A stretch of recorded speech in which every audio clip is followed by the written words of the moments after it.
यह कहानी वेंडम नाम के एक आदमी की है जो एक फोटोग्राफर है। वह एक सुनसान रेगिस्तान में आया है क्योंकि उसे आज होने वाले पूरे सूर्य ग्रहण की तस्वीरें लेनी थी। सड़क खत्म होने के बाद उसे सुनसान रेगिस्तान में परफेक्ट पॉइंट ढूंढने के लिए काफी चलना पड़ा। सूर्य ग्रहण से पहले वह अपना सेटअप लगा चुका था। सूर्य ग्रहण की तस्वीर लेने के बाद उसे शाम होने से पहले इस रेगिस्तान से बाहर निकलना था। वह पैदल चलते हुए जब अपनी गाड़ी की तरफ जा रहा था, इस सुनसान रेगिस्तान में उसे रोता हुआ एक बच्चा मिलता है। इस सुनसान इलाके में एक बच्चे का होना अजीब बात थी। वेंडम इधर उधर देखता है लेकिन आसपास कोई इंसान नहीं था जिसे वह उस बच्चे का परिवार या साथी माने। अब यह सोचकर कि बच्चा किसी बड़ी मुसीबत में ना आ जाए, वेंडम उसे अपने साथ ले जाने का फैसला करता है, लेकिन बच्चा उसकी कोई बात नहीं सुनता और आगे भागने लगता है। वेंडम उस बच्चे से पूछता है कि तुम कहाँ जा रहे हो, जिस पर बच्चा जवाब देता है कि मेरे माँ बाप कहीं खो गए हैं और मैं उन्हें ढूंढने जा रहा हूँ। अब ना चाहते हुए भी वेंडम को उसका पीछा करना पड़ता है। वह बच्चा वेंडम को उसकी कार से कई किलोमीटर उल्टी दिशा में लाकर कहीं गायब हो जाता है और हंसते हुए उससे बिना कुछ कहे वहाँ से भाग जाता है। अब वेंडम यह बात समझ गया था कि बच्चा उसे किसी चाल के तहत यहाँ तक लाया है और अब आगे वेंडम के साथ क्या होने वाला था यह वह भी नहीं जानता था। वह हर हाल में शाम होने से पहले अपनी गाड़ी तक पहुँचना चाहता था। अब रात काफी हो चुकी थी और वह बहुत थक चुका था। अब वह एक पत्थर के नीचे रात गुजारने का फैसला करता है। ही सोने जाता है, तभी उसे अपने आसपास से कुछ आवाजें आती हैं और उन आवाजों का पीछा करता हुआ वह एक खाई में पहुंच जाता है जिसकी गहराई में एक घर था और वहां पर बनी सीढ़ी की रस्सी का सहारा लेते हुए वेंडम उस खाई के अंदर चला जाता है। वह घर का दरवाजा खटखटाता है क्योंकि उसे मदद की जरूरत थी, लेकिन काफी देर तक जब उसे कोई जवाब नहीं मिलता तब मजबूरन वेंडम जबरदस्ती उस घर के अंदर चला जाता है जिसमें एक लड़की होती है। अजीब बात यह थी कि किसी अनजान आदमी के उस घर में आने पर भी वह लड़की बिल्कुल नहीं घबराई थी और वह अपने काम में लगी ही रहती है। अब वेंडम उससे कहता है कि मैं यहाँ खो गया हूँ और मुझे फोन की जरूरत है, क्या आप मुझे अपना फोन दे सकती हैं? अब वह लड़की उसे कोई जवाब नहीं देती और उसके सामने खाना रख देती है। वेंडम उसे अपनी कहानी सुनाना शुरू करता है। वह कहता है कि मैं एक बच्चे की मदद कर रहा था लेकिन उसने मुझे धोखा दे दिया। इन सब बातों के जवाब में वह लड़की उससे कहती है कि काफी रात हो चुकी है, तुम्हें सो जाना चाहिए। अब वेंडम भी चुपचाप सोने चला जाता है। उसके बाद वह लड़की वेंडम के सामने ही कपड़े बदलती है और खुद भी सोने चली जाती है। सुबह जब वेंडम उठता है तो वह लड़की सो रही थी। वेंडम उसके घर में कुछ पैसे रखकर यहाँ से जाने के लिए जब बाहर निकलता है तो देखता है कि जिस सीढ़ी के जरिए वह उस खाई में आया था वह सीढ़ी वहाँ थी ही नहीं। यह जगह काफी गहराई में थी और चारों तरफ बड़े बड़े गर्म पहाड़ थे और यहाँ से बाहर निकलने का कोई और रास्ता भी नहीं था। उस लड़की के जागने पर वेंडम उससे पूछता है कि वह सीढ़ी कहाँ गई। वह लड़की कहती है कि मुझे नहीं मालूम, वह लोग कभी कभी उस सीढ़ी को वहाँ रखते हैं। तब वेंडम उससे पूछता है कि यहाँ कोई और लोग भी रहते हैं, जिस पर लड़की कोई जवाब नहीं देती। वेंडम अब इंतजार कर रहा था कि शायद वह लोग सीढ़ी वहाँ लगा देंगे और टाइम पास के लिए वह इधर उधर की फोटो लेने लगा था। काफी समय के बाद भी जब वहाँ कोई सीढ़ी नहीं आती तब वेंडम खुद ही उन पहाड़ों पर चढ़ने का फैसला करता है, लेकिन उन गर्म पहाड़ों पर चढ़ना काफी मुश्किल था। अब मजबूरन फिर से उसे रात वहीं गुजारनी पड़ती है। अगले दिन भी जब उसे वहाँ कोई सीढ़ी नहीं मिलती तब वेंडम एलिना नाम की उस लड़की से एक कपड़ा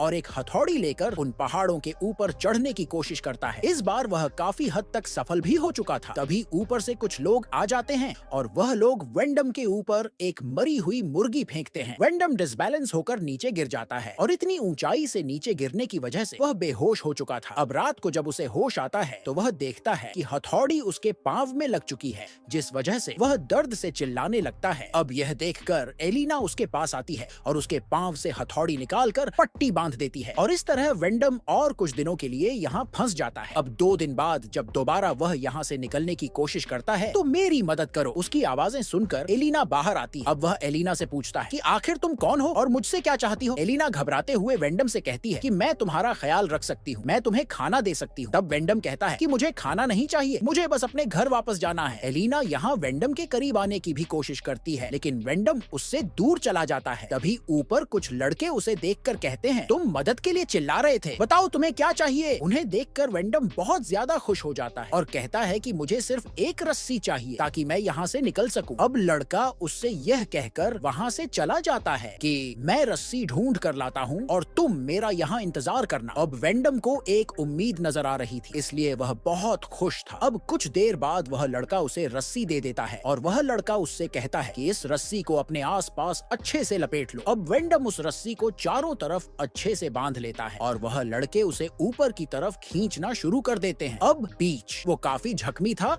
इसलिए वो आगे जा नहीं पाता और वहीं जमीन पर नीचे गिर जाता है। तब एलिना उसके पास आती है और उसे समझाती है कि तुम इतनी आसानी से यहाँ से नहीं निकल सकते, और वो कहती है कि जितना जल्दी हो सके तुम इस चीज को एक्सेप्ट कर लो, क्योंकि अब तुम्हें यहीं रहना पड़ेगा। अब वेंडम को भी ये बात समझ आ गई थी कि वो इतनी आसानी से यहाँ से नहीं निकल सकता, और वो एलिना की बात मान लेता है। इसके बाद दिखाया जाता है कि कुछ दिनों में दोनों फैमिली की तरह एक साथ रहने लगे थे। वो बच्चे जिन्होंने वेंडम को यहाँ फंसाया था, थोड़े थोड़े दिनों के बाद उनकी जरूरत की चीजें उन्हें दे दिया करते थे। एलिना वेंडम के लिए खाना बनाती, उसके कपड़े धोती और उसके सारे काम करती, और वेंडम ने भी यहाँ पर सब्जियां उगाने का काम शुरू कर दिया था। और इस सब के बावजूद भी वेंडम को एक उम्मीद बाकी थी कि वो यहाँ से बाहर जरूर जाएगा। अब एक दिन उन लड़कों ने उनको सामान के साथ कुछ अल्कोहल भी दिया, जिसे रात को बैठकर वेंडम बहुत पीता है, और नशे की हालत में होने की वजह से उसे पता ही नहीं चला कि कब वो एलिना के इतने पास आ गया। खैर, सुबह होती है और आज फिर से वेंडम यहाँ से निकलने की कोशिश में लग जाता है, लेकिन रास्ता तो कोई था नहीं। लेकिन एक उम्मीद थी। एक लड़का उससे बातें करता है और कहता है कि मैं पढ़ना चाहता हूँ, क्या आप मुझे पढ़ा सकते हैं? तो वेंडम उससे कहता है कि हाँ, क्यों नहीं, मैं तुम्हें जरूर पढ़ाऊंगा, बस एक बार तुम मुझे यहाँ से बाहर निकाल दो। हम बाहर जाकर एक फैमिली बन जाएंगे और मैं तुम्हें वहाँ सब कुछ सिखा दूंगा। वो लड़का जवाब में कहता है कि शायद मैं ऐसा नहीं कर पाऊंगा, मैं आपको यहाँ से बाहर तभी निकाल सकता हूँ जब मेरे बाकी साथी यहाँ से कहीं दूर गए हों या फिर सो रहे हों, लेकिन हाँ, मैं आपकी मदद जरूर करूंगा, आप तैयार रहना। तब वेंडम कहता है कि हाँ जरूर। उनकी इन्हीं बातों के दौरान ऊपर उस लड़के के साथी ने आकर उसे वेंडम से बातें करते हुए सुन लिया था। अब वेंडम जब घर आता है तब एलिना उसे बताती है कि वो प्रेग्नेंट है। अब ये बात सुनने के बाद वेंडम काफी परेशान हो जाता है। अब काफी वक्त गुजर जाता है और वो बच्चा जिसने कहा था कि वो वेंडम की मदद करेगा, वो अभी तक नहीं आया था। अब एक रात जब उन्हें ऊपर से लड़कों की अजीबोगरीब आवाजें सुनाई दे रही थीं, तब एलिना उसे बताती है कि वो लड़के अपना कोई रिचुअल कर रहे हैं। वेंडम की अगली सुबह शुरू एलिना की रोती हुई और चिल्लाती हुई आवाजों से होती है। जब वो बाहर आता है तो देखता है कि वो लड़का जिसने वेंडम की मदद करने को कहा था, उसको उन लोगों ने मारकर ऊपर पहाड़ों में लटका दिया था, और उसे ही देखकर एलिना जोर जोर से रो रही थी। वो वेंडम से कहती है कि ये मेरा बच्चा था और तुम्हारी वजह से मारा गया। वो गुस्से में होती है और एक लकड़ी का टुकड़ा उठाकर वेंडम को मारना शुरू कर देती है, और वेंडम को बहुत मारती है, जिस वजह से वो बेजान हो जाता है। इसके बाद एलिना उसे एक पिंजरे में कैद कर लेती है। वो महीनों तक उसी पिंजरे में कैद रहता है। एलिना उसे खाना और पानी देती थी, जिसे वो जानवरों की तरह खाता था। इतना वक्त गुजरने के बाद वेंडम के लिए एक और उम्मीद जागी। उसे खाई के ऊपर एक लड़की नजर आती है जो वेंडम को उस पिंजरे में देखकर काफी हैरान हो रही थी। वेंडम उससे मदद मांगता है और यहाँ से बाहर निकालने को कहता है। अब वो लड़की भी उसकी मदद के लिए किसी को लेने जा रही थी, लेकिन कुछ ही देर में ऊपर वो लड़के जिन्होंने वेंडम को कैद किया हुआ था, वो उस लड़की को भी पकड़ लेते हैं, और उनमें से एक लड़का वेंडम के सामने ही उस लड़की का मर्डर कर देता है। अब इसके बाद वेंडम समझ जाता है कि वो कभी भी इस जहन्नुम से बाहर नहीं निकल पाएगा। कुछ दिन गुजरने के बाद वेंडम ने ये देखकर अंदाजा लगा लिया कि यहाँ एक पूरा कबीला रहता होगा। अब एलिना को भी एक बच्चा होने वाला था। वेंडम एलिना से कहता है कि ऐसे वक्त पर तुम्हें मेरी जरूरत पड़ सकती है, इसलिए तुम मुझे बाहर निकालो, मैं तुम्हारी मदद करूंगा। लेकिन एलिना उसे ये कहते हुए मना कर देती है कि मैं सब कुछ खुद संभाल लूंगी, मैं पहले भी ऐसा कर चुकी हूँ। अब एलिना का जवाब सुनकर वेंडम उससे कहता है कि प्लीज मुझे इस जेल से बाहर निकालो और मुझे इस जहन्नुम की जिंदगी से आजाद करो, और अगर तुम ऐसा नहीं कर सकती हो तो मुझे मार दो। अब एलिना उसकी ये सारी बातें सुनकर वहाँ से चली जाती है, और वेंडम चिल्लाते हुए ये बातें बार बार बोल रहा था। कुछ दिन के बाद एलिना वापस वेंडम के पास आती है, उसका पिंजरा खोलकर उससे कहती है कि प्लीज मेरी मदद करो, मैं मुश्किल में हूँ। और वेंडम ना चाहते हुए भी उसकी मदद के लिए बाहर आ जाता है, लेकिन वो खुद भी इतने दिनों से उस पिंजरे में रहने की वजह से ठीक से चल नहीं पा रहा था। अब आज वेंडम देखता है कि वो सीढ़ी यहाँ पर मौजूद थी, जिसके जरिए वो यहाँ से बड़ी आसानी से निकल सकता था, लेकिन वो अपने आप को आजाद करने से ज्यादा एलिना की मदद करना बेहतर समझता है। एलिना को एक बेटा पैदा होता है, जिसे देखकर वो दोनों ही बहुत खुश थे। बच्चे के पैदा होते ही ऊपर से वो लड़के जिन्होंने वेंडम को यहाँ कैद किया था, वो सब नीचे उतर कर आते हैं और बहुत ही बेदर्दी के साथ वेंडम का गला काट देते हैं और उसे मार डालते हैं। वेंडम की लाश वहीं आज तक पड़ी सड़ गई है, जिसे दिखाते हुए ये कहानी यहीं पर खत्म हो जाती। तो चलिए मिलते हैं हमारी नेक्स्ट वीडियो में।